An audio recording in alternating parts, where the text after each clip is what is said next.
రాజధాని అమరావతికి చట్టబద్ధత కల్పించడం చారిత్రాత్మక నిర్ణయమన్నారు చంద్రగిరి ఎమ్మెల్యే పులివర్తి నాని. నిన్న రాత్రి తిరుపతి జిల్లా చెల్లోపల్లి సర్కిల్లో అమరావతికి చట్టబద్ధత కల్పించడంపై హర్షం వ్యక్తం చేస్తూ టీడీపీ నేతలతో కలిసి సంబరాలు చేసుకున్నారు. బాణాసంచా కాల్చి స్వీట్లు పంచుకున్నారు. ఈ సందర్భంగా ఎమ్మెల్యే మాట్లాడుతూ అమరావతికి చట్టబద్ధత కల్పించేందుకు పార్లమెంటు ఉభయ సభల్లో సహకరించిన పార్టీలకు ధన్యవాదాలు తెలిపారు.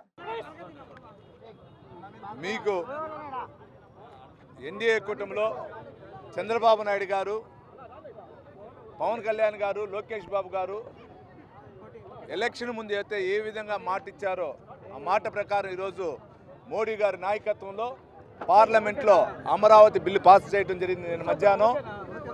నిన్న మధ్యాహ్నం అంటే మన ఆంధ్రప్రదేశ్కి గతంలో రాజధాని లేకుండా నడి రోడ్డు పైన నిలబెట్టినటువంటి వైఎస్ఆర్ పార్టీకి చెంపపెట్టులా జరిగింది. నేను చూసుంటారు, మన రాజధాని బిల్లు పెట్టినప్పుడు వైఎస్ఆర్సీపీకి సంబంధించినటువంటి ఎంపీలు ఏ విధంగా పార్లమెంట్ సమావేశాలు బహిష్కరించి బయట వచ్చారో మన రాష్ట్ర అభివృద్ధి పైన వాళ్ళకి ఎటువంటి ఇది ఉందో దీని ద్వారా కూడా తెలుసుకోవచ్చు. ఏదేమైనటువంటి పరిస్థితిలో కూడా చెప్పిన మాట ప్రకారం మోడీ గారి నాయకత్వంలో, అమిత్ షా గారి నాయకత్వంలో ఈరోజు చంద్రబాబు నాయుడు గారు ప్రకారం పవన్ కళ్యాణ్ గారు, నారా లోకేష్ బాబు కృతంతో ఈరోజు మన అమరావతి రాజధాని అయింది.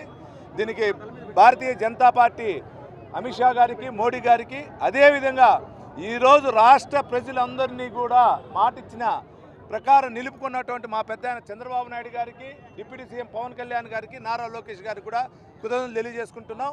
ఇంకైనా సరే ఈ వైఎస్ఆర్సీపీకి సంబంధించిన జగన్మోహన్ రెడ్డి గారు కానీ, ఆయనకు సంబంధించినటువంటి ఉన్నటువంటి 11 మంది ఎమ్మెల్యేలు కానీ, నాయకులు కానీ బుద్ధి తెచ్చుకోవాలి. ఈరోజు కూడా కుతంత్రాలు చేస్తున్నారు.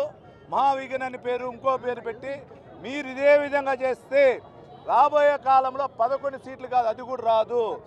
ఈరోజు ప్రజలందరూ చాలా హ్యాపీగా ఉన్నారు. అందరూ గమనించాలి. ఇంకైనా బుద్ధి తెచ్చుకొని రాష్ట్ర అభివృద్ధికి సహకరించాలని కూడా మీడియా ద్వారా కూడా వైఎస్ఆర్సీపీకి సంబంధించిన నేతలను కోరుకుంటున్నాం.